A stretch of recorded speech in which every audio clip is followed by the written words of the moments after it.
Let's go to Queensland now and talk cost of living. Nationals MP Keith Pitt joins us. Great to catch up with you again, Keith. I couldn't believe this number I read during the week. 12,000 Queensland households have been visited by debt collectors sent by energy companies in the first 3 months of the year. And Queenslanders on hardship programs with their energy retailer also rose 15%, the highest increase in the country.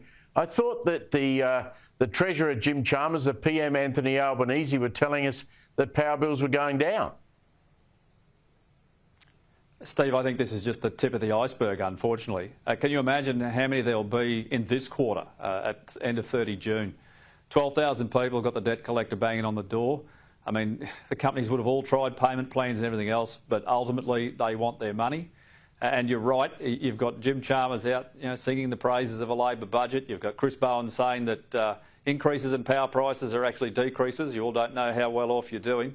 And I think this is just a terrible state of affairs. And never forget that 70% of the generation in this state and nearly all of the transmission and distribution, and in fact the retailer north of Gympie, is owned by the Queensland Labor government. They're profiteering.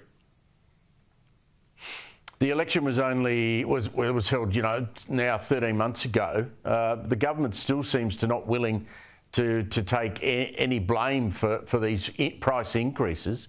I mean, we're talking about one household budgetary item in energy, and that's bad enough. Everything else is more expensive as well, despite those inflation figures we saw the other day. When will, do you think, the population start to blame the new Albanese Labor government for what is happening once they shut the front door and open the mail? Well, I think the question every Australian has to answer right now is, are you feeling better off? Do you think you're better positioned now than when you were under the coalition government? And the answer to that, to me, is really straightforward. It's no. And power prices and gas prices affect the cost of absolutely everything, Steve.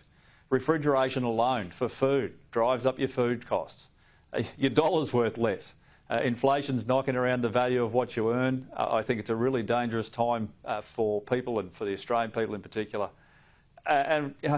Labor are never going to admit that this is their fault. They'll never admit that it's their crazy socialist policies and interventions in markets and everything else that they're doing that has this impact. They'll just continue to blame us, I think, forever.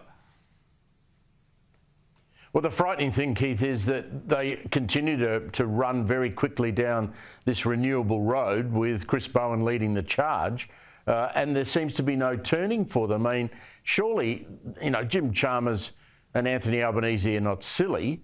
Surely they must be questioning and querying all of the experts who keep telling them to go down this road, because it's going to end very badly for everybody if they don't sit down and have a long, hard think about it and go, OK, maybe we're trying to go too quickly here, and maybe the answer is not solar and wind, and we need to change tactic.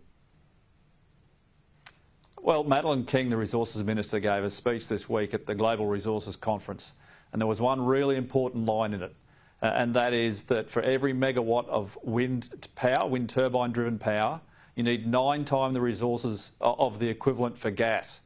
Now, how on earth can that possibly be cheaper? And secondly, how can it be better for the planet?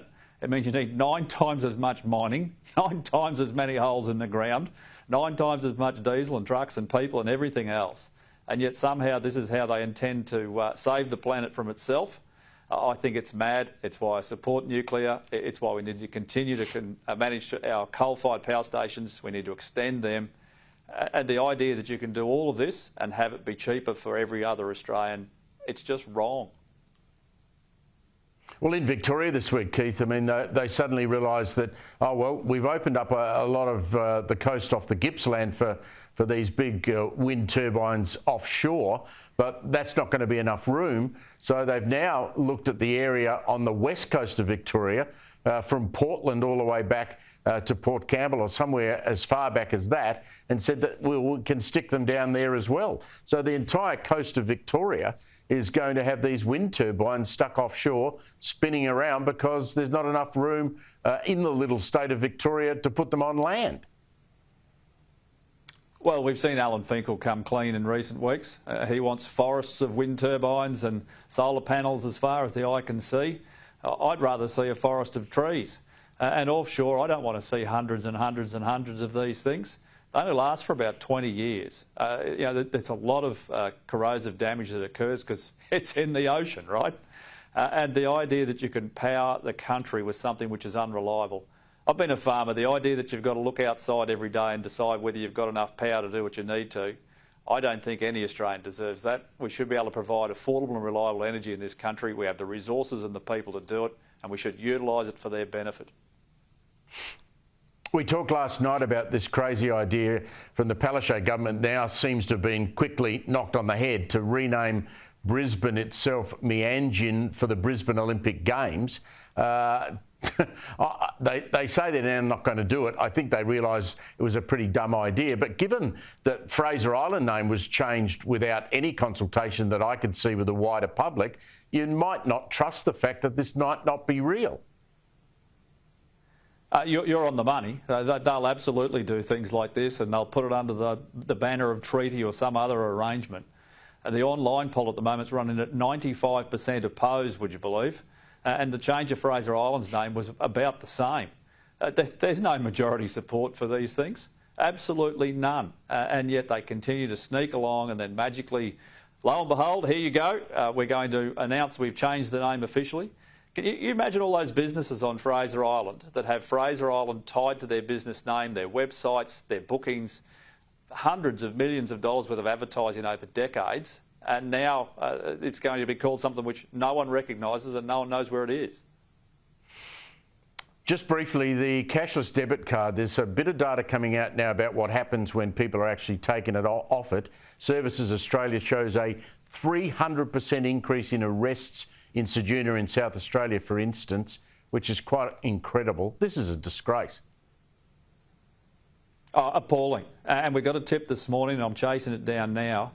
Apparently the University of Adelaide is back in our patch, asking for previous participants to come and tell them about their experience when they were on the CDC. Well, there's only 22 on it now, so they're going to have trouble finding ones to participate that are currently on it. But isn't there something you do before you got rid of the card, Steve? Before you made those decisions? Before you, throw all of this work simply to the wolves? It's something that worked. It's why I supported it so strongly. It would still work, but Labor just can't see past their own ideology.